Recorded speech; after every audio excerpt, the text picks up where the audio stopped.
हरे कृष्ण। आप सभी भक्तजनों का स्वागत है आज के सत्र में। तो ये कक्षा है जप नामक जो हमने पुस्तिका शुरू की है उसकी, जिसमें हम चैंटिंग में किस तरह से सुधार ला सकते हैं, उसके बारे में ये पुस्तक है। और सत्र का शुभारंभ हम पहले श्री मंगलाचरण के साथ आरंभ करेंगे। ओम अज्ञानतिमिरान्धस्य ज्ञानाञ्जनशलाकया चक्षुरुन्मिलितं येन तस्मै श्रीगुरुवे नमः। श्रीचैतन्यमनोभीष्टं स्थापितं येन भूतले स्वयं रूपः कदा मह्यं ददाति स्वपदान्तिकं। वन्देऽहं श्रीगुरुः श्रीयुतपदकमलं श्रीगुरून् वैष्णवांश्च श्रीरूपं साग्रजातं सहगण रघुनाथान्वितं तं सजीवम् साद्वैतं सावधूतं परिजनसहितं कृष्णचैतन्यदेवं श्रीराधाकृष्णपादान् सहगण ललिता श्रीविशाखान्वितांश्च नमः ओं विष्णुपादाय कृष्णप्रेष्ठाय भूतले श्रीमद्भक्तिवेदान्त स्वामिन्निति नामिने नमस्ते सारस्वते देवे गौरवाणी प्रचारिणे निर्विशेष शून्यवादी पाश्चात्य देशतारिणे नमो महावदान्याय कृष्ण प्रेम प्रदायते कृष्णाय कृष्ण चैतन्य नामने गौरत्विषे नमः। हे कृष्ण करुणा सिंधो दीनबंधो जगतपते गोपेश गोपिका कांत राधा कांत नमोस्तुते। तप्त कांचन गौरांगी श्री राधे वृंदावनेश्वरी वृषभानुसुते देवी प्रणमामि हरिप्रिये वाञ्छाकल्पतरुभ्यश्च कृपा सिन्धुभैव च पतितानां पापेभ्यो वैष्णवेभ्यो नमो नमः। जय श्री कृष्ण चैतन्य प्रभु नित्यानंद श्री अद्वैत गदाधर श्रीवासादि गौर भक्त वृंद हरे कृष्ण कृष्ण कृष्ण हरे हरे हरे राम राम राम हरे हरे हरे कृष्ण कृष्ण कृष्ण हरे हरे हरे राम राम राम हरे हरे।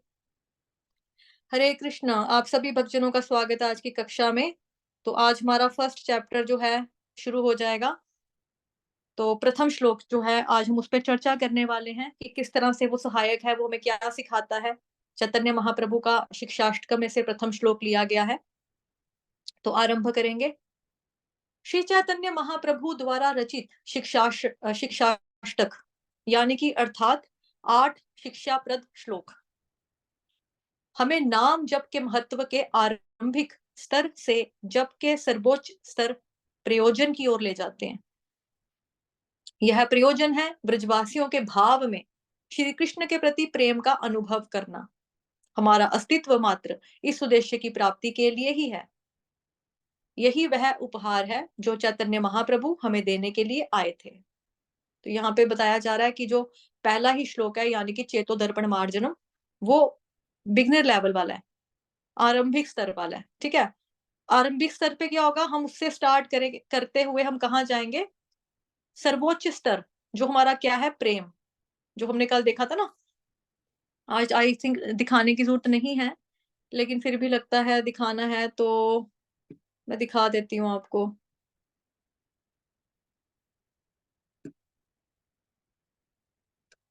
एक सेकंड। हरे कृष्ण कृष्ण कृष्ण हरे हरे हरे राम राम राम हरे हरे हरे कृष्ण कृष्ण कृष्ण हरे हरे हरे राम राम राम हरे हरे हरे कृष्ण कृष्ण कृष्ण हरे हरे हरे राम राम राम हरे हरे हरे कृष्ण कृष्ण कृष्ण हरे हरे हरे राम राम राम हरे हरे।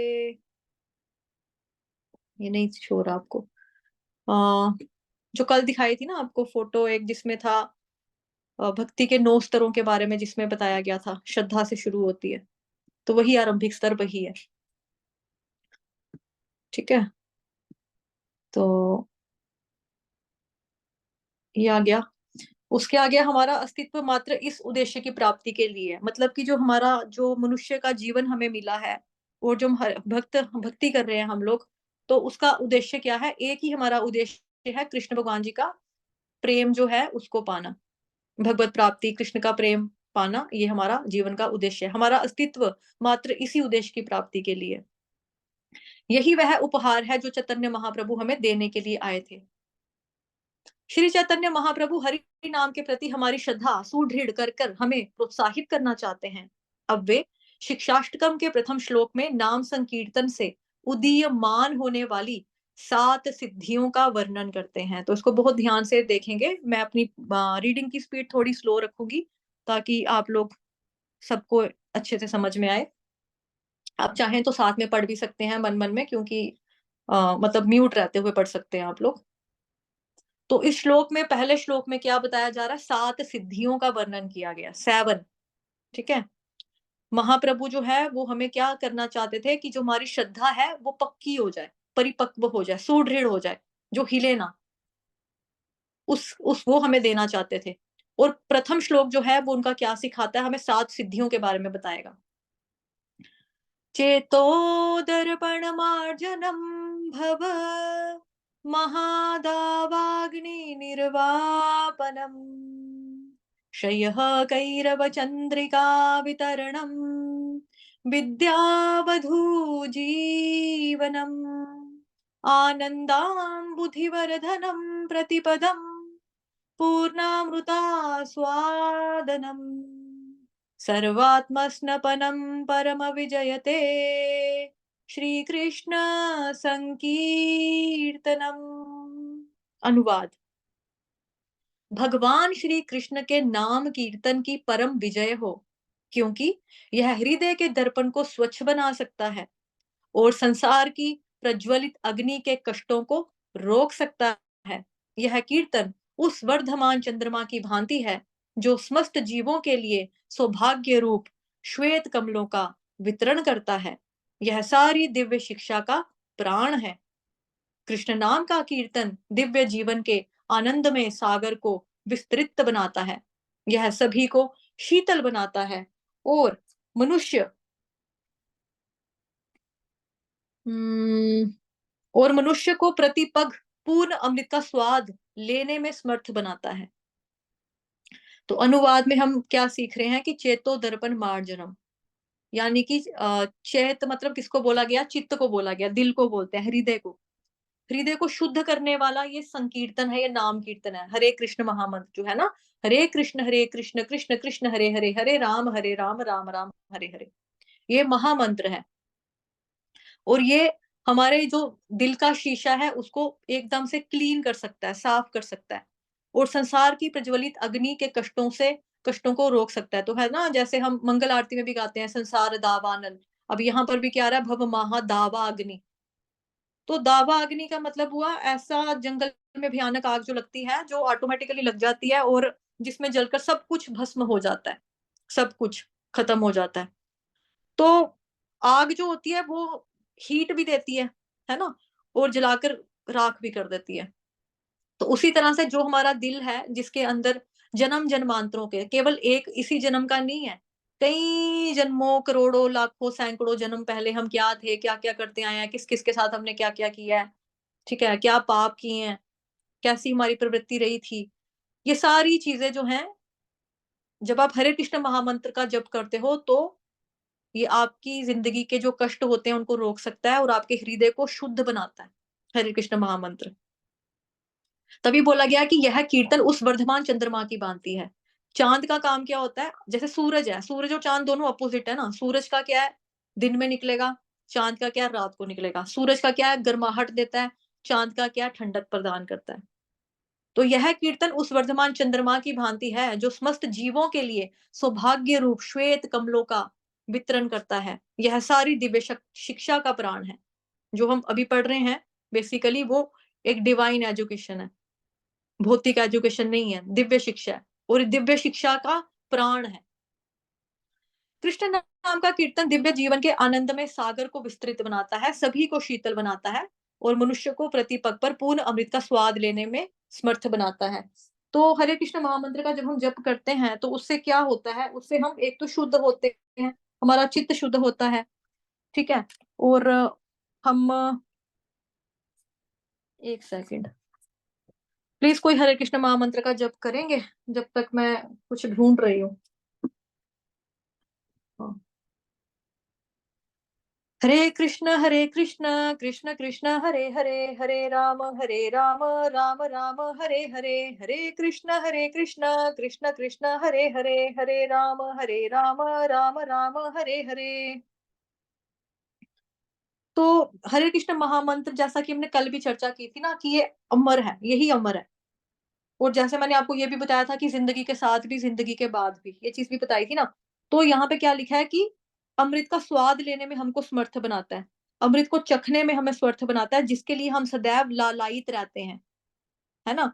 तो चेतो दर्पण मार्जनम, अब पहला वाला जो है इसका, जैसे ऊपर हमने यहाँ पर पढ़ा कि 7 तरह के इसमें क्या बताया गया, हमें 7 सिद्धियों का वर्णन करते हैं कि अगर आप ये करोगे चैंटिंग करने से पहले। देखो चैंटिंग के लिए हम लोग सभी वो कर रहे हैं ना, प्रयत्न कर रहे हैं, प्रयास कर रहे हैं।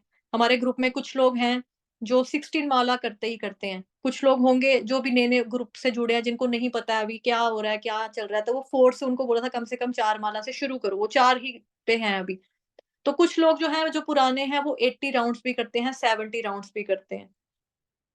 अभी जिन लोगों को चैंटिंग में प्रॉब्लम आ रही है, उनके लिए एक मैं बता देती हूँ। सबसे पहले आपने क्या करना है, एक तो जब तक हमारा चैंटिंग वाला सेशन डेली शुरू नहीं हो रहा है, क्योंकि मेरे एग्जाम है, एग्जाम देने के बाद मैं फ्री हो जाऊंगी, तो मैं प्रॉपर आप लोगों को हैंडल कर पाऊंगी। अभी वाला भी जो हमारा चैंटिंग सेशन चल रहा है एट प्रेजेंट, उसमें आ रहे हैं लोग, 25-30 लोग उसमें भी आ रहे हैं। बट वही है कि मतलब नए वालों को जोड़ने के लिए मेरे को थोड़ा नए सिरे से काम करना है, तो इसीलिए मैं थोड़ा आप लोगों को रोक के रखा है, अदरवाइज आप लोग माला कीजिए। अब देखो, जो यहाँ पे जिनको प्रॉब्लम है, अभी जब तक क्लासेस नहीं चल रही है, उनको मैं बता रही हूँ। 2.7 श्लोक का है श्रीमद् भगवत गीता का, उसको आपने पढ़ना है। बेसिकली भगवत गीता का वो टर्निंग पॉइंट है। टर्निंग पॉइंट में क्या है, जहां पे अर्जुन कृष्ण भगवान को बोलते हैं कि शिष्यस्ते हम शादी माम त्वाम प्रपन्नम, कि मैं आपका शिष्य हूँ और आप मेरा मार्गदर्शन कीजिए। उसमें क्या है, उससे हमें ये मिलता है श्लोक से कि उन्होंने सरेंडर किया भगवान के प्रति। जब तक हम सरेंडर नहीं करेंगे ना, हम पर भी कृपा नहीं होने वाली है। आपको समर्पण करना ही पड़ेगा, करना ही पड़ेगा, करना ही पड़ेगा। समर्पण के बिना कोई गुजारा नहीं है। भक्ति का पहला कदम है आपका कि आपको समर्पण करना है कृष्ण भगवान को, ठीक है। तो समर्पण के लिए मैंने आपको एक बता दिया, 2.7 श्लोक का जो है उसको रोज पढ़ेंगे, रोज गाएंगे, ठीक। उसके बाद आपको क्या करना है, ये जो हम पढ़ रहे हैं शिक्षाष्टकम, इसका पाठ डेली करना है, नियमित रूप से करना है, नियमित रूप से अच्छे से करना है। इसका श्लोक का उच्चारण भी करना है और अनुवाद भी इसका पढ़ना है, दोनों चीजें करनी है, ठीक है। उसके बाद आप लोग 10 नाम अपराध पढ़िए, गुरु पर नाम मंत्र पढ़िए, प्रभुपाद जी की प्रणीति कीजिए, पंचतत्व महामंत्र पढ़िए, उसके बाद हरे कृष्ण महामंत्र का जप करो स्टार्ट, ठीक है। ये हमारा एक प्रोसीजर है, तरीका है। एनीवेज हम चलते हैं 7 सिद्धियों की तरफ, कि अब उसको देखने का प्रयास करते हैं, समझने का। चेतो दर्पण मार्जनम, श्री कृष्ण के पवित्र नामों का जप हृदय यानी कि चेतस, है ना, मेरा चित्त, चैत्य, चित्त, चेत, ये सारा एक ही प्रायवाची शब्द है। दिल के लिए इस्तेमाल किया, हृदय के लिए इस्तेमाल किया। हृदय रूपी दर्पण को स्वच्छ करता है, क्योंकि हमने इतने सारे जन्म लिए हैं और इस अवधि में अपनी चेतना को धूल, गंदगी, भौतिक इच्छाओं एवं असीमित अन्य भौतिक संस्कारों से भर लिया है। अतएव हमारे हृदय का दर्पण इन सभी में दफन हो गया है। हमारी चेतना कई लाख वर्षों से ढकी हुई है। एक ऐसे दर्पण की कल्पना कीजिए जो 30 किलोमीटर मोटी धूल की परत से ढका हुआ है। यदि हम ऐसे दर्पण में देखने का प्रयत्न करेंगे, तो हमें क्या दिखाई देगा? निश्चय ही हम स्वयं को तो नहीं देख पाएंगे, हमें मात्र धूल ही दिखाई देगी। जब हम स्वयं को केवल भौतिक चेतना के द्वारा देखते हैं, तो हम अपनी इस समझ के आधार पर व्यवहार करते हैं। ऐसा करने पर हमारे हृदय का मैल स्वयं को स्वयं पर ही प्रतिबिंबित करने का प्रयास करता है। हम वास्तव में कौन हैं, यह हम कभी भी नहीं जान पाते हैं। किंतु नाम संकीर्तन हृदय के दर्पण और चेतना को शुद्ध व स्वच्छ करता है। इस शुद्धिकरण में कई वर्ष लग सकते हैं, यहाँ तक कि कई जीवन काल भी। किंतु यदि हम एक बार भी श्री कृष्ण का नाम बिना अपराध किए ले सकें, तो हम यह कार्य एक क्षण में भी पूर्ण कर सकते हैं। श्री चैतन्य चरितामृत मध्य लीला खंड में 15.107 में लिखा गया है, एक कृष्ण नामे करे सर्व पाप क्षय। कृष्ण नाम का कीर्तन एक बार करने से मनुष्य के सारे पाप छूट जाते हैं, मतलब मनुष्य सारे पापों से छूट जाता है। शुद्ध नाम। लेकिन अब यहाँ पे ध्यान देने की बात यह है कि ये नहीं है, कल हमने क्या पढ़ा था प्रस्तावना में, कि जैसे तैसे आपने नाम लिया तो उसका प्रभाव तो पड़ेगा, नो डाउट होगा। जैसे मैंने कल आपको तुलसीदास जी का भी एक श्लोक बताया था ना, राम को कि मतलब कि आप ज़मीन पे डाल रहे हो, जैसे मैंने एक एग्ज़ाम्पल दिया था उसमें आपको कि ज़मीन के अंदर जब हम दाना दाना वो क्या कह रहे हैं, बीज को डालते हैं, तो हम ये नहीं देखते हैं कि बीज हमारे सीधे पड़ रहे हैं या उल्टे पड़ रहे हैं। उसका खेती होगी ही होगी। तो उसी तरह से कल हमने प्रस्तावना में ये पढ़ा था कि आपने जैसे-तैसे जिस मर्ज़ी हिसाब से, चाहे गुस्से से नाम लिया, प्यार से नाम लिया, दिल से नाम लिया, एहसास फ़ील करके नाम लिया या शुद्ध नाम लिया, उसका आपको फल तो मिलेगा ही मिलेगा। उसमें कोई शक नहीं है। लेकिन यहाँ पे बताया जा रहा है शुद्ध नाम अगर आप एक बार भी लोगे ना, शुद्ध नाम, तो और उस शुद्ध नाम को लेने के लिए ना हमें क्या करना पड़ता है कि मतलब कि ज़िंदगी भी बीत जाती है और कई जन्म भी लग जाते हैं, वो शुद्ध नाम हमारे मुँह से नहीं निकलता। अभी भी हम लोग जैसे जपा करते हैं, चैंटिंग करते हैं, हम लोग तरह-तरह के अपराधों के साथ हमारा जाप होता है। कभी-कभी अभी मैसेज आ रहे हैं हमें, कई लोगों के मेरे को मैसेजेस आ रहे हैं आजकल, यूट्यूब पे आ रहे हैं, फेसबुक पे प्राइवेट मैसेजेस आ रहे हैं, जो हमारा पेज है भगवद गीता का, वहाँ पे मैसेज आ रहे हैं, व्हाट्सऐप पे आ रहे हैं, ठीक है? टेलीग्राम पे पोस्ट करती हूँ, वहाँ पे मैसेजेस आ रहे हैं कि बिना नहाए जप कर सकते हैं, बिना नहाए जप कर सकते हैं। तो मैंने उनको बोला कि हाँ, ठीक है, बिना नहाए जप करो। लेकिन देखो जो सिद्धांत है हम उसको अगर देखें, सिद्धांत हमारा क्या कहता है कि पहले आपको उठना है, स्नान इत्यादि क्रियाएँ समाप्त करके आपको मंगल आरती करनी है और उसके बाद आप चैंटिंग कर सकते हो। मंदिर में तो 4:30 बजे होती है और घरों में कई लोग 8 बजे भी कर लेते हैं, 6 बजे भी करते हैं, 5 बजे भी करते हैं, वो आपकी अपनी है। बट चैंटिंग करने का जो टाइम होता है वो नहाकर करने, मतलब जो हमारा असूल है, जो सिद्धांत है, वो यही कहता है कि आपको नहाकर करना चाहिए। नहाने के बाद जब आप ब्रह्म मुहूर्त में उठ के चैंटिंग करते हो ना, तो उसका प्रभाव ज़्यादा होता है, वो पोटेंसी ज़्यादा हो जाती है उसमें। नाम तो वही है भगवान का, लेकिन पोटेंसी ज़्यादा हो जाती है, प्रभावशाली हो जाता है। लेकिन स्टार्टिंग में हम सबको यही कहते हैं जैसे मर्ज़ी करो। अब ये नहीं है कि भगवान जी का नाम आप ले रहे हो तो उसके लिए आपको नहाना कंपल्सरी है, कंपल्सरी नहीं है, बट यहाँ पे सिद्धांत की बात है। अगर आप ऐसा करके करोगे तो बहुत अच्छा होगा। अगर आप नहीं कर सकते हो, अगर आप बीमार हो, अगर आप जहाँ पे रहते हो वहाँ पे सर्दी बहुत ज़्यादा है, ठीक है? या फिर कई लोग होते हैं जो बेड रिडन होते हैं। तो ऐसे में अगर कोई व्यक्ति ये सोचे कि मैं कहाँ से करूँ, मेरे क्या बोलते हैं उनको, अशुद्ध कपड़े, अशुद्ध वस्त्र हैं, मतलब ग्वाले कपड़े जिसको कहते हैं कई लोग, है ना? लोकल भाषा में। ऐसे वाले वस्त्र हैं तो मैं क्या करूँ? अब कई लोग जो होते हैं बेड रिडन होते हैं, वो मोहताज होते हैं दूसरे के, कि वो उनको कोई आएगा, उठाएगा, स्पॉन्ज करेगा, कपड़े चेंज करेगा। तो क्या वो व्यक्ति नाम लेने का अधिकारी नहीं है, हकदार नहीं है? उसको नाम तो लेना ही है। चाहे आप लेटे-लेटे लो, बैठे-बैठे लो, खड़े करके लो। कई लोग कहते हैं माता जी हमको नींद आती है, तो हम क्या करें? तो मैंने हम खड़े होकर ले सकते हैं, मैंने कहा हाँ, खड़े होकर भी ले सकते हो, आप चलते हुए भी ले सकते हो। अब देखो जब हम हरे कृष्ण महामंत्र का कीर्तन करते हैं, संकीर्तन यज्ञ करते हैं, टेम्पल में जाते हैं, वहाँ पे ढोलकी, बाजा, हारमोनियम, मृदंग सब कुछ बजता है, करताल वगैरह। तो हम लोग खड़े होकर नाचने भी लगते हैं, तो हम नाचते हुए भी भगवान का नाम ले सकते हैं, कोई पाबंदी नहीं है ऐसे में। बट यहाँ पे जो चीज़ अभी बताई जा रही है हमको वो क्या है कि एक कृष्ण नाम करे सर्व पाप क्षय। एक बारी नाम ले लिया ना, तो आपका सारे पापों से आप छूट जाओगे, मुक्त हो सकते हो। लेकिन नाम शुद्ध होना चाहिए, ये भी कंडीशन है।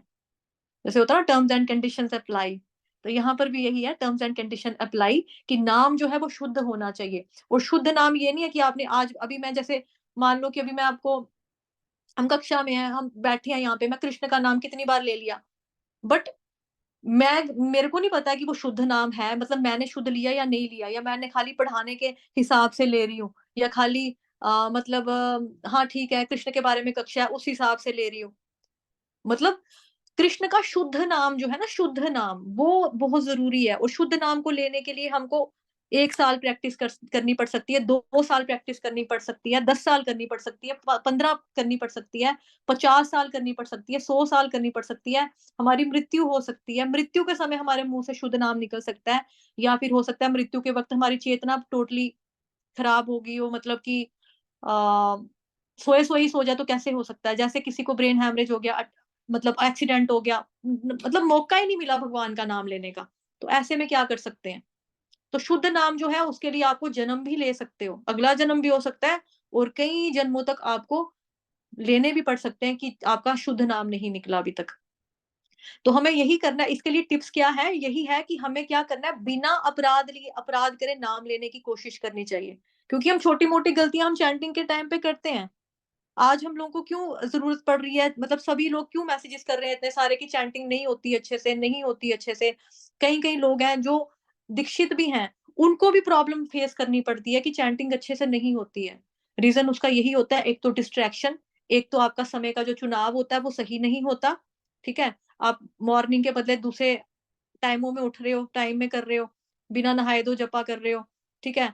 और फिर उसके बाद जी मोबाइल यूज़ करते-करते चैंटिंग हो रही है, कोई अखबार पढ़ते-पढ़ते कर रहा है, मतलब मल्टीटास्किंग करते वक़्त आप चैंटिंग कर रहे हो, किसी से बात करते-करते भी चैंटिंग कर रहे हो, है ना? या फिर टीवी देखते हुए कर रहे हो, आईपीएल का स्कोर देख लिया साथ-साथ में, कुछ यूट्यूब पर वीडियो निकला उसको देखते हुए कर लिया, लेक्चर चल रहा है साथ में, अभी भी माला लेकर बैठे होंगे कहीं। तो ये सारी चीज़ें जो हैं ये अपराध वाली हैं। अगर आपको ये लगता है कि मैं आध्यात्मिक ही सुन रही हूँ, मैं कौन-सा कुछ भौतिक चीज़ कर रही हूँ या कौन-सा कोई गंदी फ़िल्म देख रहे हैं हम लोग, कौन-सा हीरो-हीरोइन को देख रहे हैं। बट चेतना जो है ना वो आपकी एक जगह लगनी चाहिए ना। अगर नाम ले रहे हो तो नाम व एक टाइम पे एक काम करो। कल भी श्लोक में हमने ये बताया था कि कृष्ण भगवान ने अर्जुन को यही बोला कि एक तरफ ही अपना दिमाग रखो। एक तरफ माइंड को स्थिर करोगे तो हो जाएगा। अगर आप मल्टीटास्कर बनोगे कि मैं खाना भी पका लूँ, मैं सब्ज़ी भी काट लूँ, साथ-साथ में चैंटिंग भी करती रहूँ, वो खुला जाप है। वो होगा जब आप माला पे नहीं कर रहे हो। जब आपकी 16 माला या जितनी भी माला आपने डिसाइड की है 25, 30, 35, 41 जितनी भी डिसाइड की है, वो कंप्लीट करने के बाद आप खुला जाप कर सकते हो। कि मतलब फुलके पका रहे हो, रोटी बेल रहे हो, कपड़े धो रहे हो, कपड़े प्रेस कर रहे हो, सफाई कर रहे हो, है ना?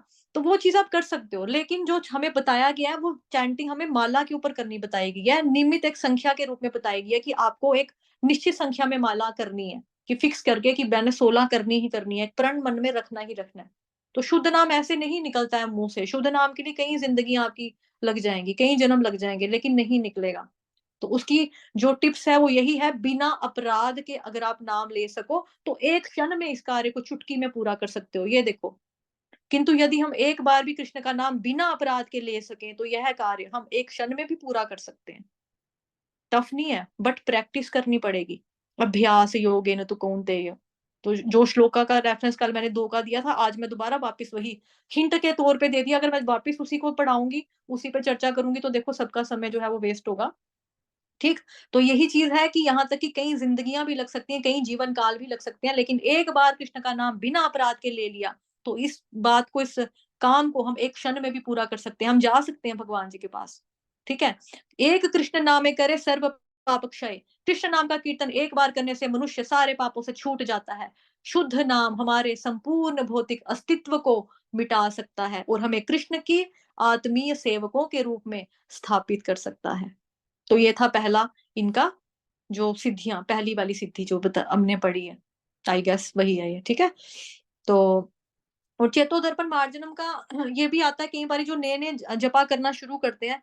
साथ-साथ में देखो मैं क्वेश्चन आंसर भी ले रही हूँ। कई-कई लोग जो स्टार्टिंग में जपा करना शुरू करते हैं ना, वो सोचते हैं आपने बोला हमें मैसेज आते हैं कई लोगों के कि आपने बोला था कि माला करो, कर रहे हैं हम माला, हमें तो कुछ फ़र्क नहीं पड़ रहा, हमें तो कुछ नहीं हो रहा।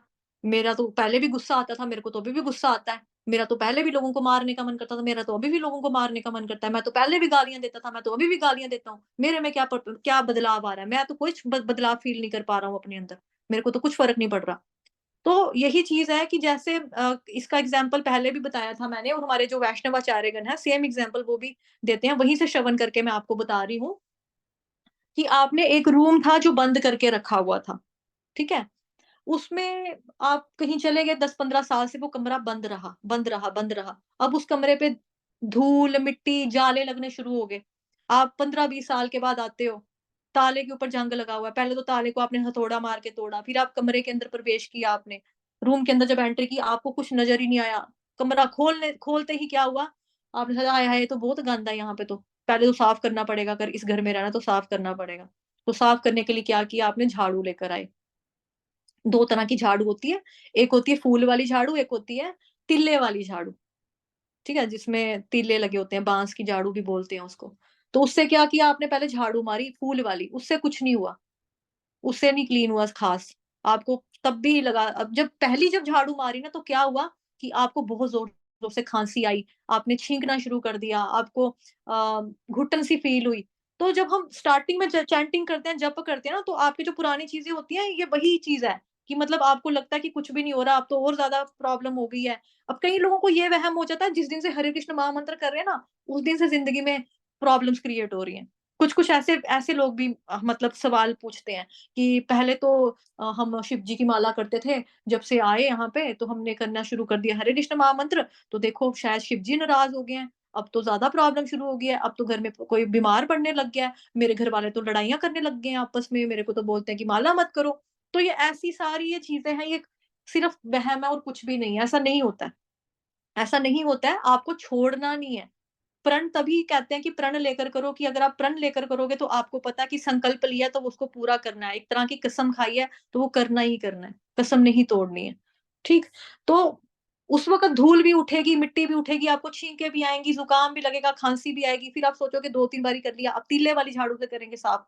तीले वाली झाड़ू से आप साफ करोगे, फिर पानी लेकर आओगे, सर्फ़ डालोगे घोल-घोल के वहाँ पे, उसके बाद पोछा लगाओगे तो फिर कहीं जाके आपको जो फ्लोर है, जो फर्श है उसका शक्ल नज़र आएगा कि हाँ, ये हमारा जो मार्बल था यहाँ पे डाला हुआ, ये क्रीम कलर का था, ये क्रीम से ग्रीन हो गया था मैल से। तो धीरे-धीरे साफ होता है, एकदम से कुछ वो नहीं है, चमत्कार नहीं हो जाएगा कि हाँ, आज हम चैंटिंग करते-करते हो गए हैं 2 साल, तो अभी तक तो कुछ फ़ायदा नहीं हुआ, अब हम अपना रास्ता चेंज करेंगे। अब हम कोई दूसरा मंत्र पकड़ेंगे या कोई दूसरा संप्रदाय पकड़ेंगे या कोई दूसरा गुरु पकड़ेंगे, क्योंकि अब हमारा अभी तक तो कुछ शुद्ध हुआ नहीं अभी तक तो। तो इसको टाइम लगता है। क्यों क्यों समय लगता है बेसिकली इसमें? क्योंकि एक जन्म की गंदगी नहीं है हमारे चित्त के ऊपर पड़ी हुई, ये कई जन्मों की मैल है, कई जन्म-जन्मांतरों का मैल है, जिसको साफ होने में टाइम लगेगा। अब आपने इतना ज़्यादा मैल अपने अंदर रखा हुआ है, इतना ज़्यादा मैल है, तो हो सकता है उसको कई वर्ष लग जाएँ, हो सकता है इस जन्म में भी ना वो खत्म हो। बट आपको क्या करना है? प्रैक्टिस करनी है।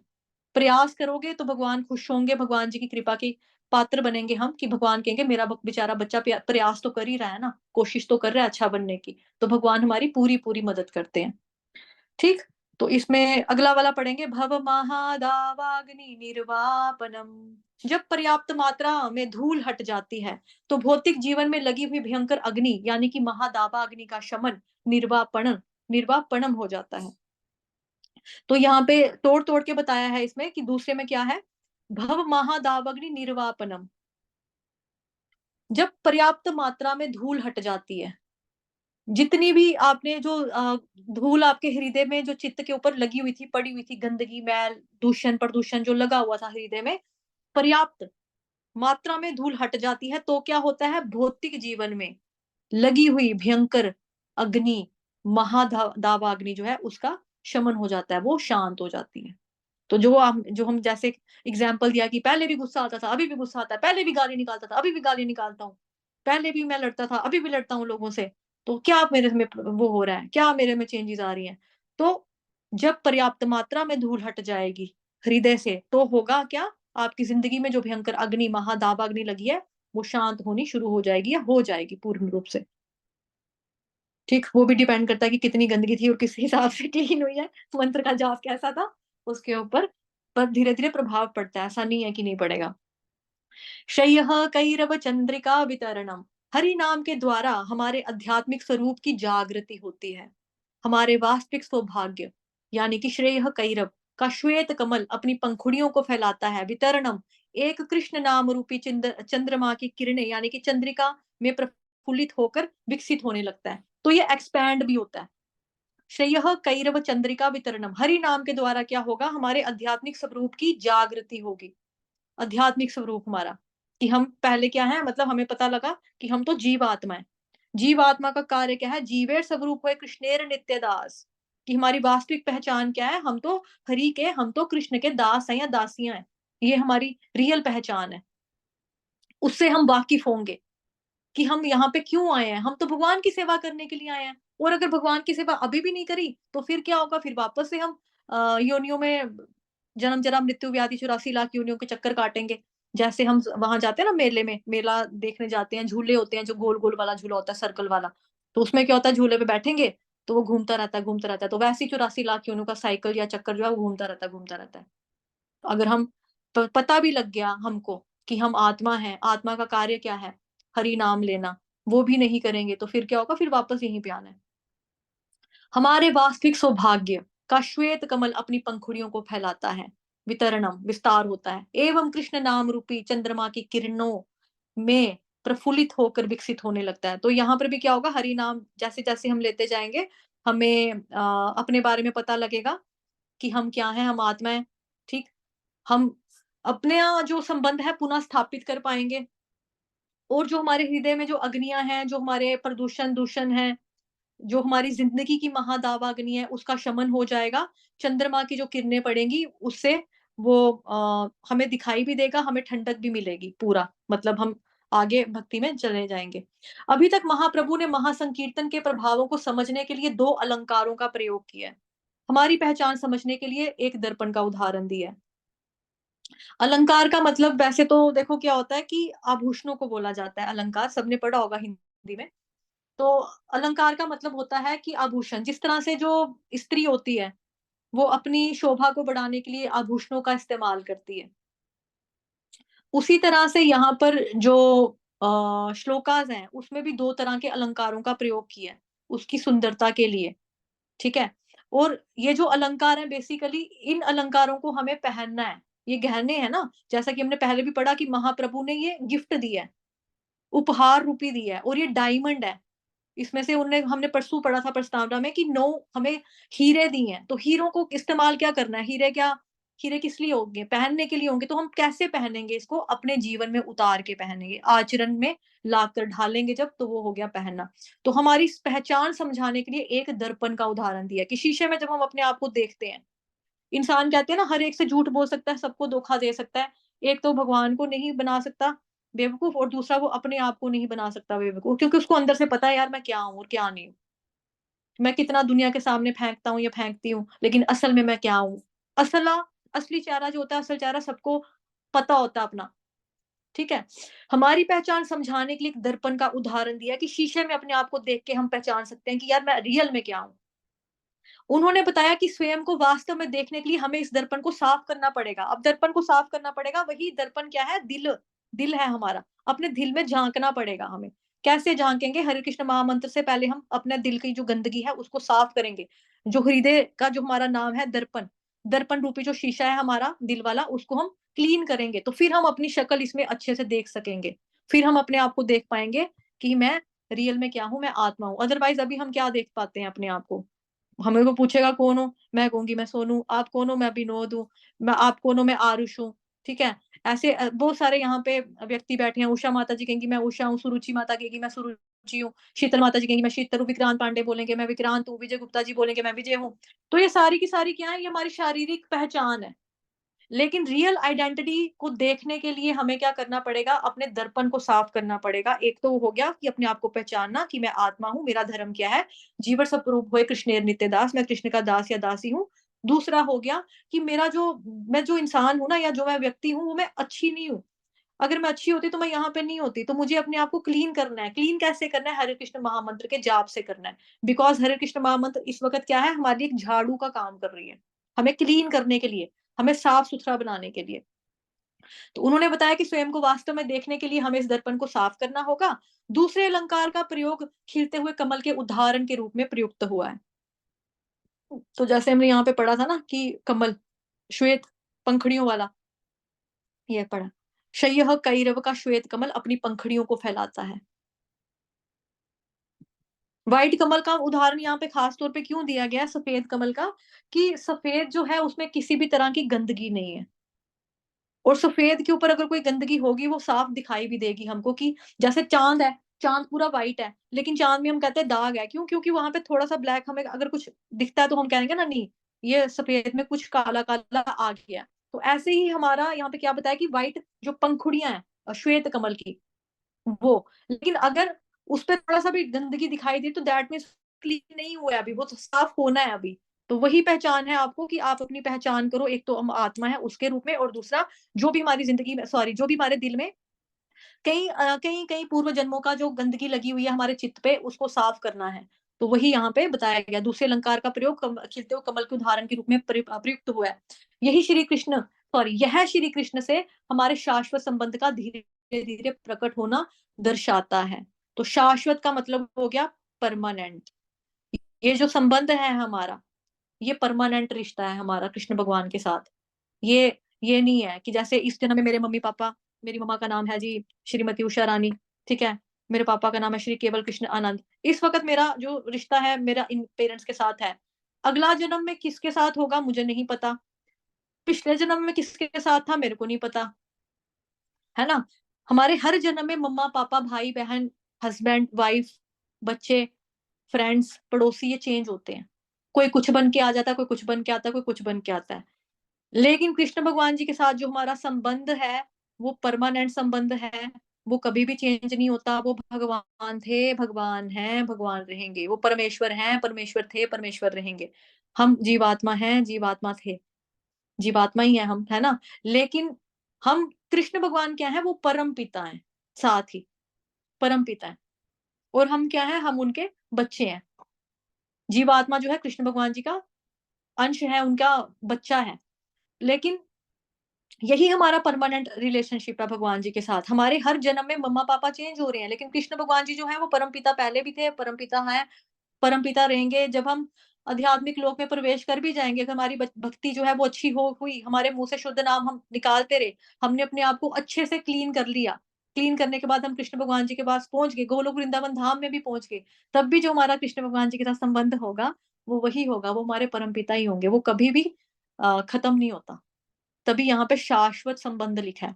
लेकिन भौतिक जगत में क्या होता है, जब तक हम इस शरीर में हैं, जब तक हमको होश है, हमें पता लगता है ये मेरे मम्मा हैं, ये मेरे पापा हैं, ये मेरा भाई है, ये मेरी बहन है। उसके बाद जन्म खत्म, वो मेरे पापा थे। उसके बाद मैं खत्म, तो मेरे बच्चे कहेंगे वो हमारे नानू थे, वो हमारी मम्मा थी, ये वो थी में हो जाएगा। लेकिन कृष्ण भगवान जो है, वो कृष्ण भगवान ही रहते हैं, हमेशा, परमानेंट है ये। ठीक? विद्या वधु जीवनम, इस वाक्यांश का शाब्दिक अर्थ है ज्ञान की वधु का जीवन और इसका स्पष्टीकरण आवश्यक है। शील भक्ति सिद्धांत सरस्वती ठाकुर महाराज स्पष्ट करते हैं कि जिस प्रकार से एक पत्नी स्वाभाविक रूप से अपने पति का अनुगमन करती है, ठीक उसी प्रकार दिव्य ज्ञान स्वाभाविक रूप से श्री कृष्ण के पवित्र नामों के जप का अनुगमन करता है। दिव्य ज्ञान का आरंभ यह समझने में होता है कि हम शाश्वत जीवात्माएं हैं, यह शरीर नहीं है। और जब यह दिव्य ज्ञान पूर्णता के स्तर पर पहुंच जाता है, तो हमें श्री कृष्ण से हमारे संबंध का साक्षात्कार होता है। शील भक्ति विनोद ठाकुर लिखते हैं कि पूर्ण रूप से कुसुमित होकर पवित्र नाम रूपी पुष्प मुझे व्रज को ले जाता है। और वह मैं धीरे पढ़ती हूँ थोड़ा सा। शील भक्ति विनोद ठाकुर लिखते हैं, पूर्ण रूप से कुसुमित होकर पवित्र नाम रूपी पुष्प मुझे व्रज को ले जाता है और मुझे स्वयं का स्वरूप और लीला विलास प्रकट करता है।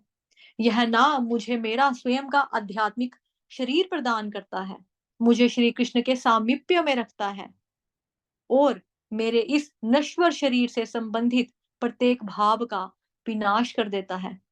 ये लिया गया है रेफरेंस शरणागति नामक पुस्तिका में से, शरणागति श्री नाम महात्म्य श्लोक संख्या 7। इसका अर्थ यह है कि पवित्र नामों का कीर्तन पर्याप्त है। यह हमें हमारा कृष्ण से नित्य संबंध क्या है इसका बोध करा सकता है। अन्य किसी प्रकार की आध्यात्मिक प्रक्रिया की आवश्यकता नहीं है।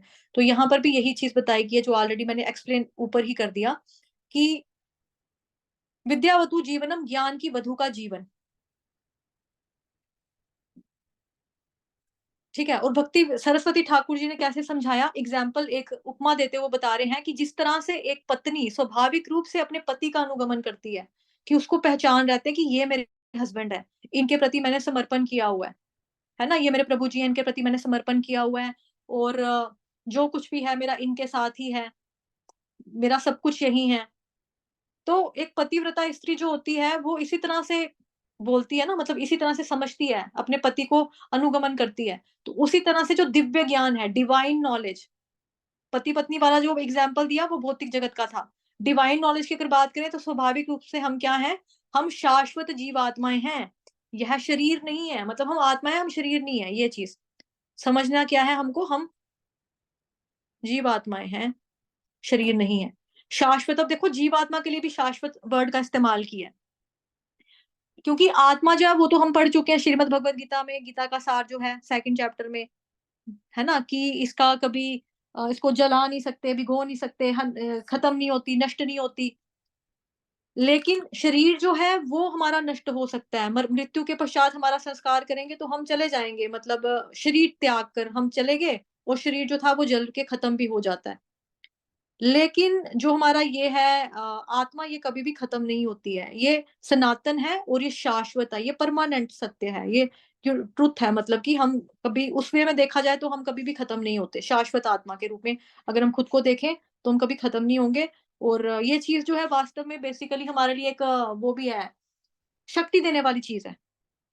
देखो अगर हम खुद को शरीर मानेंगे ना, तो शरीर मानते-मानते हम क्या कहेंगे कि मैं शरीर हूँ, कोई भी आके मेरे को मार के जा सकता है। मेरे को आकर कोई भी कत्ल कर सकता है, कोई भी आके मेरा गला काट सकता है, कोई भी आकर मेरे को पानी में डुबो के मार सकता है। तो ये सारी की सारी चीज़ें जो है ना, ये हमें कमज़ोरी दिलाने वाली बातें हैं। कोई भी आकर मार जाएगा, कोई भी कत्ल कर जाएगा, कोई भी डुबो देगा पानी में, कोई भी चाकू से काट जाएगा, कोई तलवार से मार देगा। लेकिन जब हम सोचते हैं कि नहीं हम आत्मा हैं, मैं कभी नहीं मर सकती, मतलब आत्मा अगर ये सोचे, मतलब हम अगर ये सोचें कि मैं ना कभी बूढ़ी होंगी, ना मैं मरूँगी, ना कभी मेरे को कोई पानी में डुबो के मार सकता है, जल में भिगो के नहीं मार सकता, ना कोई मेरे को शस्त्र के द्वारा काटा जा सकता है। तो ये चीज़ अपने आप में हमें एक स्ट्रेंथ देने वाली बात है ये, कि मुझे कोई मार ही नहीं सकता, मुझे कुछ हो ही नहीं सकता। हम शाश्वत जीवात्माएँ हैं, हम शरीर नहीं है। इस बात का जो ज्ञान है ना, ये हमें मालूम है। देखा जाए ना, मतलब हम भगवत काफ़ी शास्त्र पढ़ चुके हैं, भगवत गीता हमने बहुत बार पढ़ लिया, भागवतम भी 2-3 बार रीडिंग हो चुकी है। हम मतलब मेरी तो नहीं हुई है पूरी, लेकिन बड़े सारे भक्त हैं यहाँ पे सीनियर डिवोटीज़ मुझसे कि जिन्होंने की हुई है खुद से और पढ़ भी रहे हैं, नियमित रूप से पढ़ भी रहे हैं। नित्यम भागवतम सेवया हमें बताया जाता है कि डेली हमें पढ़ना है भागवतम। वो चीज़ भी हमें है, लेकिन फिर भी हम कहीं न कहीं ना हम डगमगा जाते हैं, हम भूल जाते हैं, हम अपने आप को बॉडी मानने लग जाते हैं। अभी हिज़ होलीनेस जयपताका स्वामी जी महाराज इतने बीमार चलते हैं, लेकिन उनसे किसी व्यक्ति ने रिसेंटली हाल पूछा कि महाराज जी आपका क्या हाल है? उन्होंने बोला मेरा शरीर पेन में है, my body is in pen. मतलब मेरा शरीर कष्ट में है, मेरे को बॉडी में पेन है। उन्होंने ये नहीं कहा कि मैं बड़ा दुखी हूँ, भी मेरे को बड़ी तकलीफ है, मेरे को बड़ा दर्द है। उन्होंने क्या बोला my body is in pen. तो यहाँ से हमें पता लगना चाहिए बॉडी अलग है, आत्मा अलग है। तो हमें अपने आप को बॉडी नहीं मानना है, क्योंकि बॉडी किसी की भी होगी वो पंच तत्वों से बनी है, पंच तत्वों में ही जाकर मिलना है। जल, पृथ्वी, वायु, अग्नि, आकाश। ठीक है? कोई दफनाता है, कोई जलाता है, उसी में जाएगा। मिट्टी में, अग्नि में स्वाहा, उसके बाद पानी में जाएगा, है ना? लेकिन हमें यही मानना है, हमें मालूम होना चाहिए, मालूम भी है, मानना भी है और इसको समझना है बेसिकली। समझने वाली बात है कि हम आत्माएँ हैं, हम शरीर नहीं हैं और आत्मा भी क्या है? परमानेंट, शाश्वत आत्माएँ हैं। शरीर चेंज होता रहता है। उसमें भगवान जी बताते हैं ना श्रीमद् भगवत गीता में सेकंड उसमें चैप्टर का जो श्लोक है 13वां, देहिनोऽस्मिन् यथा देहे कौमारं यौवनं जरा तथा देहांतर प्राप्तिर् धीरस्तत्र न मुह्यति। तो उसमें ये है अनुवाद में कि जिस प्रकार शरीरधारी आत्मा शरीर में बाल्यावस्था से तरुणावस्था फिर वृद्धावस्था से में निरंतर अग्रसर होता है, उसी प्रकार मृत्यु होने पर आत्मा दूसरे शरीर में चली जाती है। धीर व्यक्ति ऐसे परिवर्तन से मोह ऐसे क्या बताते हैं कि धीर व्यक्ति ऐसे परिवर्तन से मोह को प्राप्त नहीं होता। कि हम सोचें कि मैं अगर अपने आप को पकड़ के बैठ जाऊँ, मैं सोनू हूँ। प्रॉब्लम सबके साथ है, सबको होती है। हमारे ग्रुप में प्रभु जी हैं, प्रकाश प्रभु जी, जो प्रॉब्लम उनके साथ है, उनका चलो स्पाइन की सर्जरी हुई हुई है, ठीक है? उनको प्रॉब्लम है, वो भी देखो लेटते रहते हैं। मेरा प्रॉब्लम है, मेरे को रीढ़ की हड्डी के 6 मनकों में प्रॉब्लम है। लेकिन उसके बावजूद आप लोग हमें देख सकते हो ना, क्या हम लोग क्लासेस नहीं लेते हैं या पढ़ते नहीं है या भक्ति नहीं करते हैं, हम क्या नहीं करते हैं। क्यों? क्योंकि हम कहीं न कहीं इस चीज़ पे काम कर रहे हैं, अपने आप को ये समझाने का प्रयत्न कर रहे हैं कि हाँ, हम जीवात्माएँ हैं, लेकिन हम बॉडी नहीं है। अगर हम अपने आप को यही बोले नहीं बड़ी पीड़ है जी, बड़ी दर्द है जी, मेरे से नहीं होता कुछ भी। हाँ, बहुत रेयर केस होगा कि मतलब बहुत ही ज़्यादा, बहुत ही ज़्यादा, बहुत ही ज़्यादा वाला गंदे वाला पेन हो रहा है, तो हम सोचेंगे कि नहीं हो रहा, कुछ भी नहीं हो रहा है।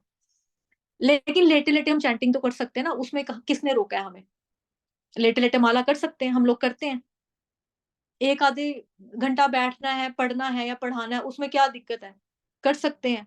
तो अपने आप को हमें क्या समझना है, हम जीवात्मा है, इस चीज़ को समझने की ज़रूरत है। मालूम सबको है यहाँ पे जितने भी लोग बैठे हैं, सभी जानते हैं कि हाँ, पढ़ लिया भगवत गीता में कि हम आत्माएँ हैं, हम बॉडी नहीं है। बट समझना है इस चीज़ को, फ़ील करना है।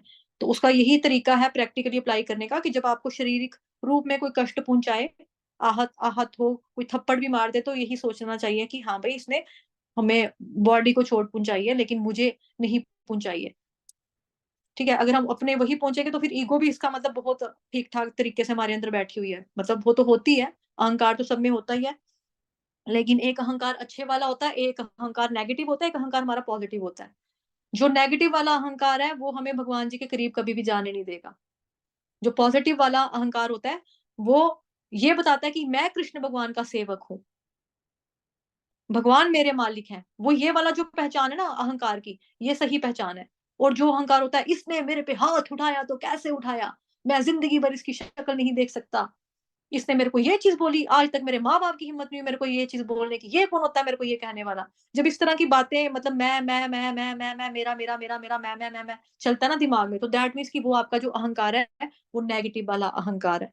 और जो पॉज़िटिव अहंकार होता है, वो आपको कहता है, मैं कृष्ण भगवान का भक्त हूँ, मैं कृष्ण भगवान जी की सेवा करूँगा, मैं अपने परमपिता के पास वापस जाऊँगा। तो वो आपका पॉज़िटिव वाला अहंकार है। आनंदाम बुधिवर्धनम। एक सेकंड इसमें देख लूँ दोबारा कुछ है तो नहीं?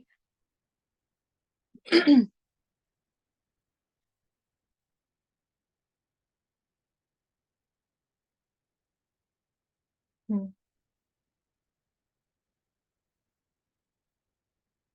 ठीक है, इसमें यही चीज़ है कि मतलब आपको क्या करना है, इस पे थोड़ा ध्यान देंगे, एक्सप्लेन पहले कर दिया, यहाँ पे ध्यान देंगे। पवित्र नामों का कीर्तन पर्याप्त है।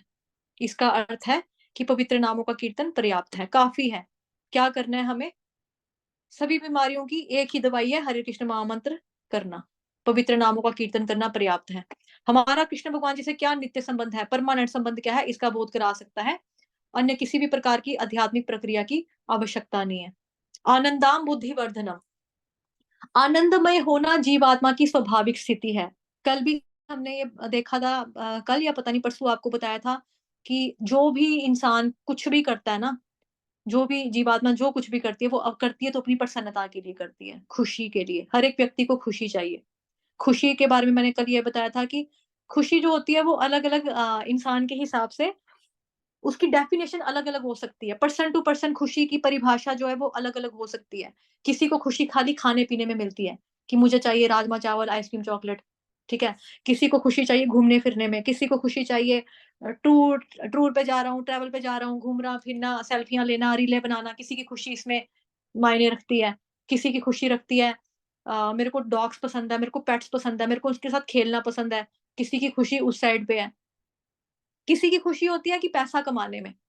किसी की खुशी होती है दूसरों को गिफ्ट देने में, किसी की खुशी होती है सेवा करने में माँ मम्मा-पापा की, किसी की खुशी होती है कि मतलब कुछ भी फ़िल्में देखने में।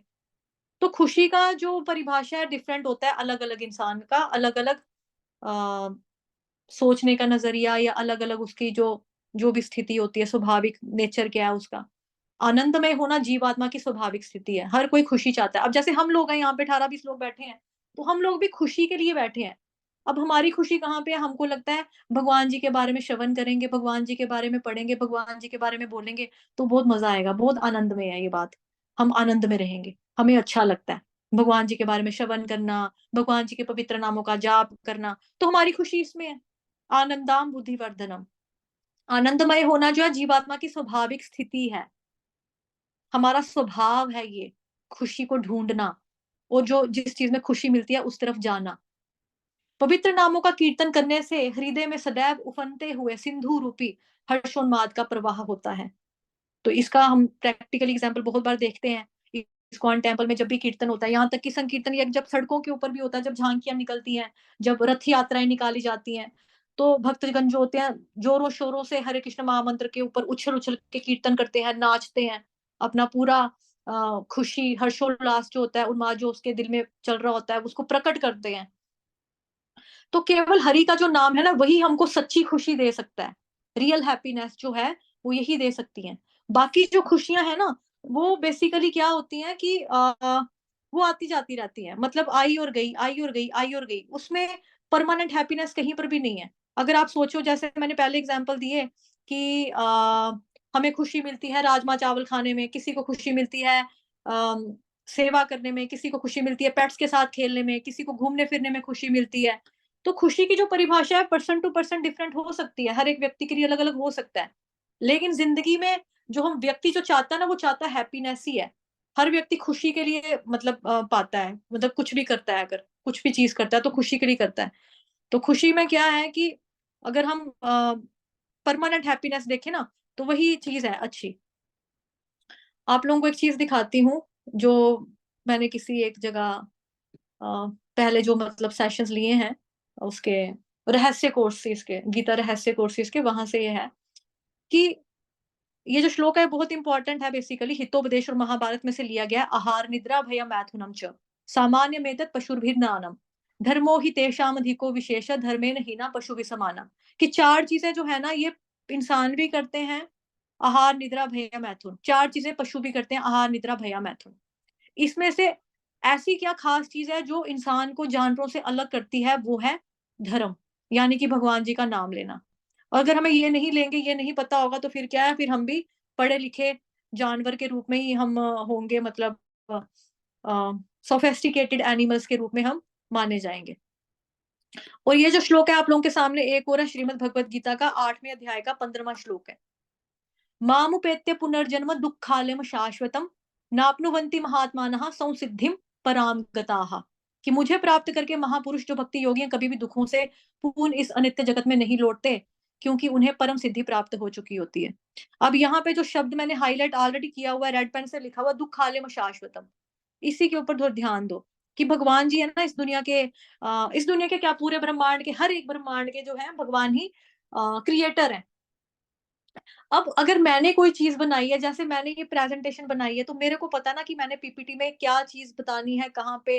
जैसे कल परसों भी मैंने आपको पीपीटीज बताई थी, प्रेजेंटेशंस मतलब पावर पॉइंट प्रेजेंटेशंस बताई थी। तो उसमें मुझे पता है कि मैंने क्या बताया, क्या लिखा है, क्या समझाना है, किस में मैंने कब यूज करनी है। जैसे मेरे दिमाग में स्ट्राइक हुआ, हैप्पीनेस को लेके लेक्चर चल रहा है, ठीक है, तो खुशी की मतलब बात चल रही है, तो मैंने ये बनाया, ये नहीं फटाफट मैंने निकाल दिया। मेरे को पता है क्यों, क्योंकि मैं प्रेजेंटेशन की क्रिएटर हूँ। मैंने क्रिएट की है प्रेजेंटेशन, मैंने बनाई है, तो मेरे को अच्छी जानकारी है कि मेरे कंप्यूटर में कौन सी ड्राइव में, कौन से फोल्डर के अंदर मैंने इसको रखा हुआ है, कैसे मैंने इसको एक्सप्लेन करना है, मेरे को मालूम है, क्योंकि मैंने बनाई। तो ऐसे ही भगवान जी ने संसार बनाया है।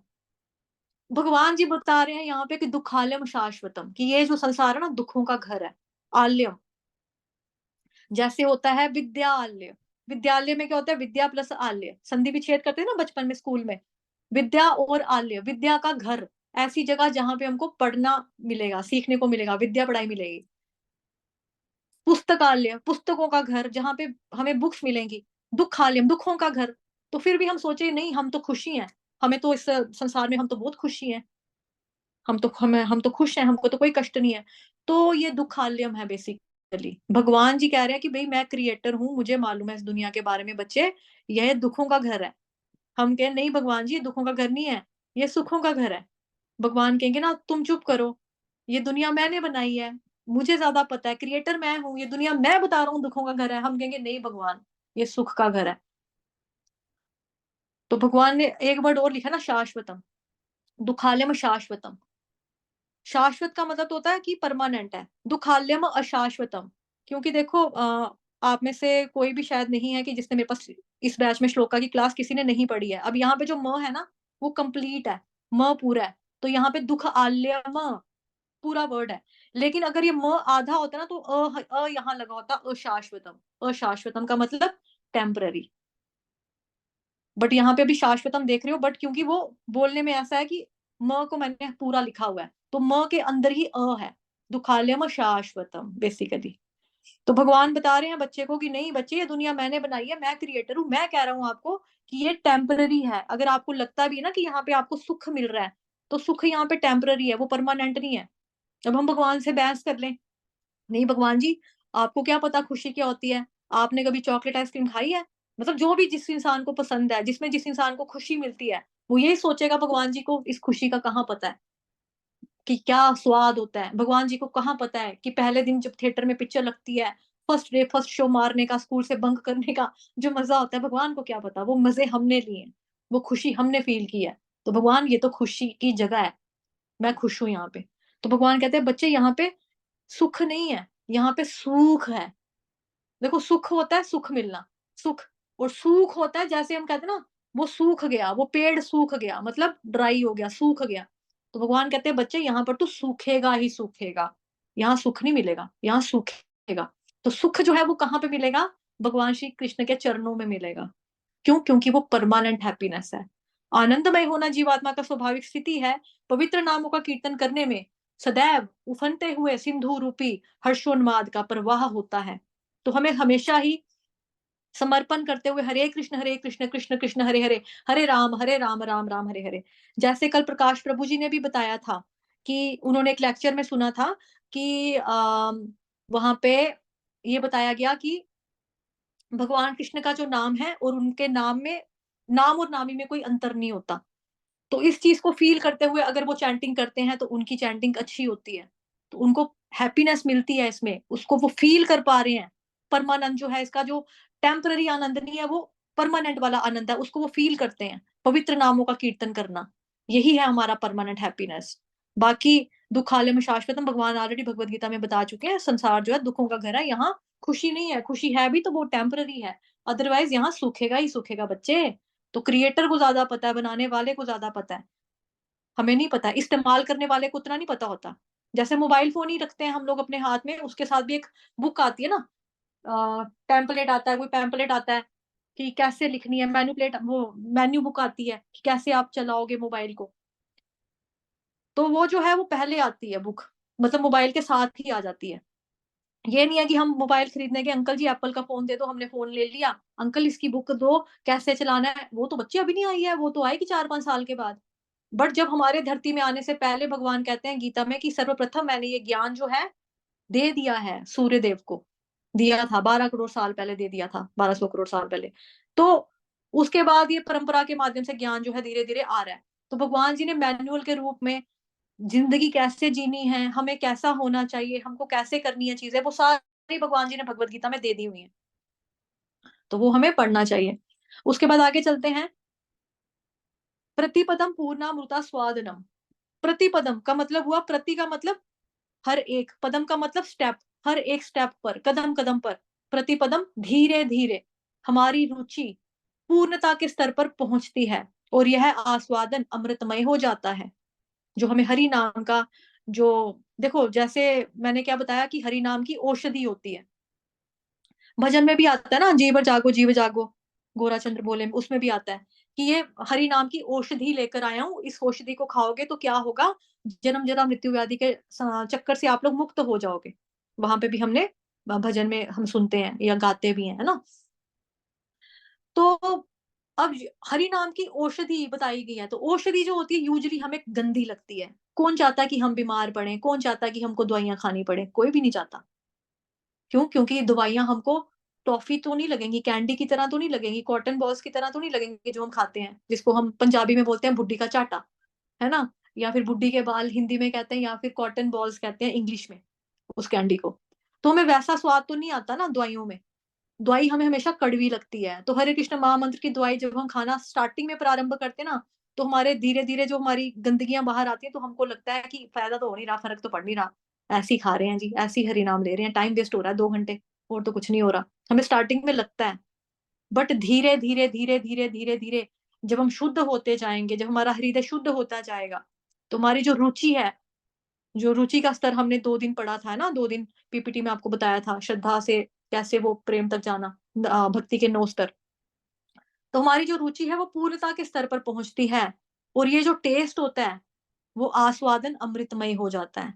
फिर एक ऐसी दवाई लग जाती है ये हरि नाम की, ये एक ऐसा परमानेंट नशा हमें चढ़ जाता है कि जो हमारे हमारे दिमाग से उतरता नहीं है। और ये हमें टेस्टी लगने लगता है, आस्वादन हमें इसका अमृत के समान लगने लगता है। प्रतिपदम धीरे धीरे हमारी रुचि पूर्णता के स्तर पर पहुंचती है और यह आस्वादन अमृतमय हो जाता है। तब हम इस अमृत का आस्वादन कर सकेंगे जिसके लिए आत्मा सदैव लालायित रहती है। तो यहाँ पे फिर से एक बारी पढ़ने वाली और समझने वाली बात क्या है, आत्मा सदैव लालायित रहती है। तो जो ऊपर वाले जो हम सुख पढ़ रहे हैं ना, किसी को राजमा चावल में सुख नजर आ रहा है, किसी को घूमने में, किसी को मम्मा पापा की सेवा में, या किसी को और किसी की सेवा में, कुत्ते बिल्ली के साथ खेलने में। तो आत्मा जो है हमारी सदैव लालायित रहती है, लालची लालची बन जाती है आत्मा। उसका लालच क्या हो जाता है, लोलियम किसके प्रति हो जाता है, कृष्ण के प्रति हो जाता है, कि मेरे को तो कृष्ण का नाम लेना है, मेरे को तो कृष्ण के पास जाना है, कब मैं कृष्ण के पास जा पाऊंगा या पाऊंगी, कब मैं हरि, कब हमारी क्लास शुरू होगी, कब हम कृष्ण भगवान जी की लीलाओं के बारे में श्रवण कर सकेंगे। तो ये क्या है, रुचि है, इंटरेस्ट का लेवल जो है वो बढ़ता है हमारा धीरे धीरे। हमारा इंटरेस्ट कम नहीं होता, हमारा इंटरेस्ट खत्म नहीं होता। ये कदम कदम पर, पद पद पर ये बढ़ेगा धीरे धीरे। कैसे बढ़ेगा? जब आप हरे कृष्ण महामंत्र का जाप करते रहोगे, करते रहोगे, करते रहोगे, करते रहोगे, श्रवण करोगे भगवान जी का। श्रवण करना बहुत इंपॉर्टेंट है, तभी करके हमें जो टेक्निक दी गई है, जो हमारा सिद्धांत कहता है, यही कहता है कि हरे कृष्ण महामंत्र मुंह से बोलो, कान से सुनो। मुंह से बोलो, कान से सुनो। कानों से सुनना बहुत जरूरी है। प्रतिपदम धीरे धीरे हमारी रुचि पूर्णता के स्तर पर पहुंचती है और यह आस्वादन अमृतमय लगने लगता है, अमृतमय हो जाता है। मुंह से बोलना, कान से सुनना। मुंह से भी बोलेंगे तो अच्छा लगेगा, कान से जब सुनेंगे तो कान को भी अच्छा लगेगा, मीठा लगेगा। तो ये जो टेस्ट है, हरि नाम की जो औषधि है, ये धीरे धीरे आपके लिए अमृत के समान हो जाएगी। और तब हम इस अमृत का आस्वादन कर सकेंगे, जिसके लिए आत्मा हमेशा ही लालायित रहती है, हमेशा ही लालसा करती है कि कब मेरे कान में हरे कृष्ण महामंत्र पड़े, कब मैं हरे कृष्ण महामंत्र बोलूं, कब मैं भगवान की चर्चा करूं, भगवान जी के बारे में गाऊं। ऐसा कृष्ण से स्वतंत्र जीवात्मा रेगिस्तान में रहती है। अब रेगिस्तान में क्या होता है? रेगिस्तान का जो उपमा दिए जा रही है यहाँ पे, रेगिस्तान में हमको पता, सूखा सूखा रेत, गर्मी। अब धूप जब रेत पे पड़ती है, वो कितनी ज्यादा तपती है, मतलब कि बहुत ज्यादा गर्माहट होती है, बहुत गर्म होती है। ऐसे रेगिस्तान में हमें प्यास लगती है, हमारी जीभ सूखती है, तो हमारा क्या मन करता है कि हम पानी पी लें। लेकिन एक एग्जाम्पल यहाँ पे और है, जल को तलाशते हुए वह व्यक्ति मरीचिका का पीछा करने लगता है और उस अंधी खोज में संभवतः उसकी मृत्यु भी हो जाती है।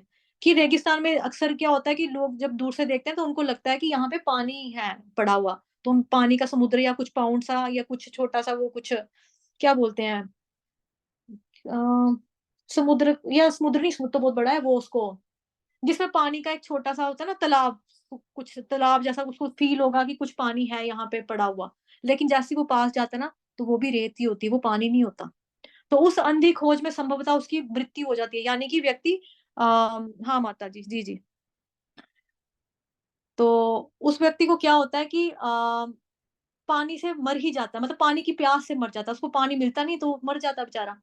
क्यों? क्योंकि रेगिस्तान में जल नहीं है। उस व्यक्ति की तृष्णा को संतुष्ट करने का और उपाय नहीं है, क्योंकि जिस व्यक्ति को पानी चाहिए, पानी उसको मिला नहीं, और है भी वो रेगिस्तान वाली जगह पे जहाँ पे गर्मी का टेम्परेचर इतना ज्यादा है ना, पानी उसको ढूंढता रहा लेकिन कहीं नहीं मिला, तो वो मर गया।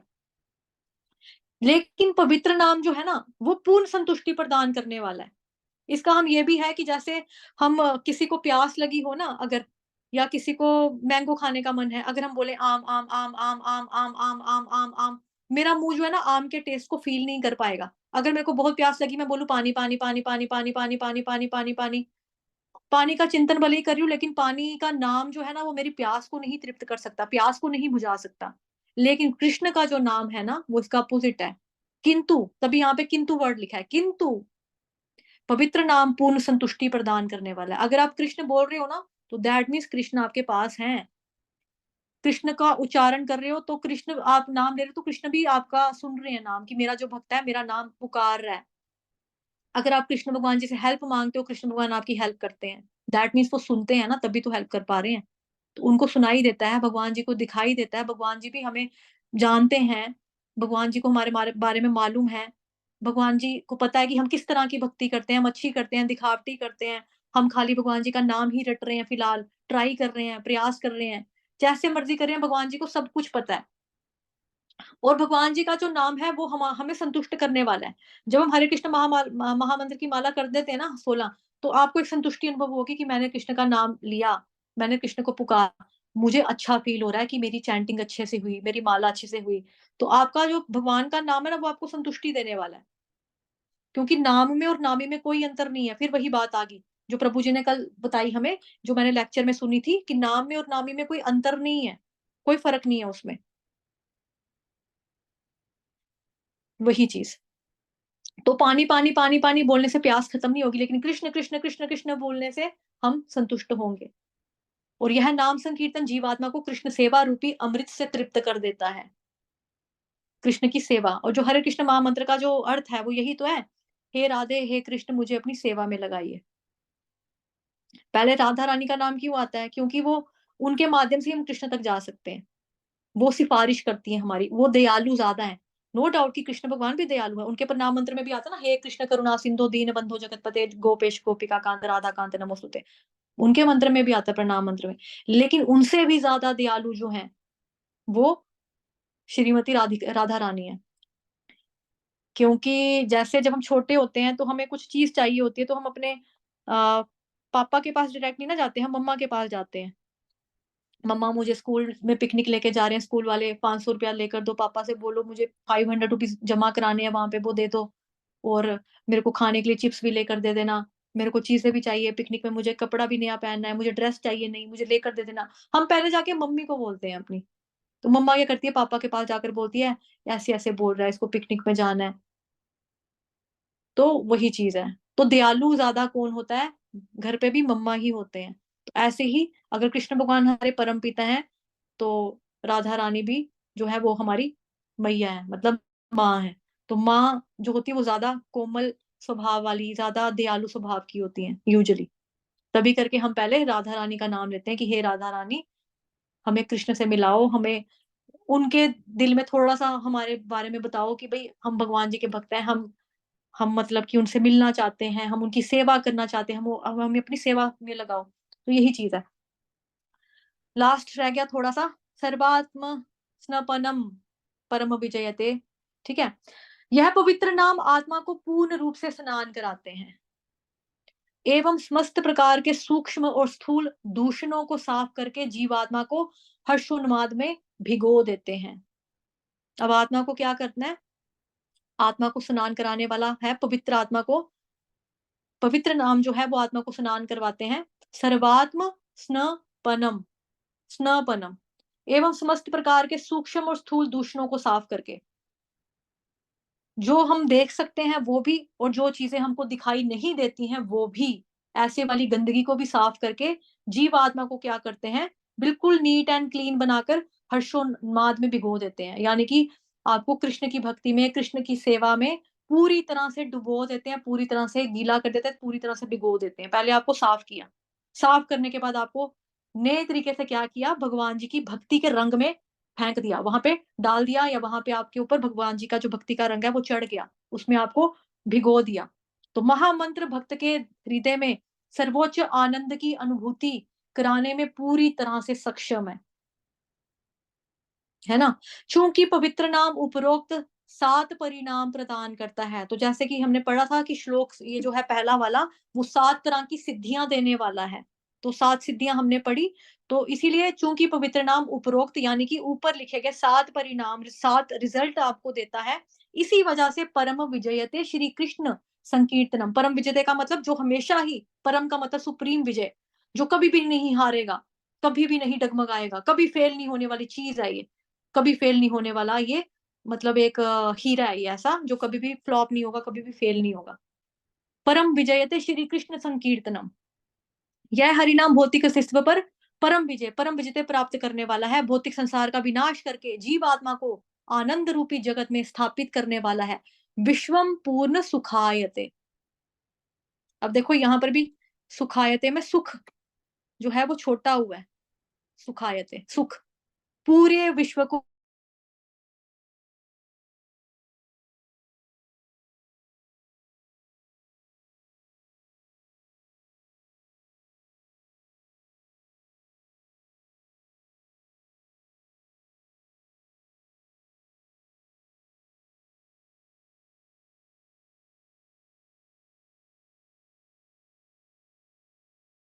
है, ये हमेशा इसकी जीत होती है। ऐसा नहीं है कि कभी फेल हो जाएगा, आपने किया तो आपको रिजल्ट नहीं मिला, ऐसा कभी भी नहीं होगा। प्रथम कुंजी, हरे कृष्ण महामंत्र का जप करिए। इस कला और संघर्ष वाले लोह युग, इस कलयुग में आत्म साक्षात्कार का साधन हरे कृष्ण महामंत्र का जप करना ही है।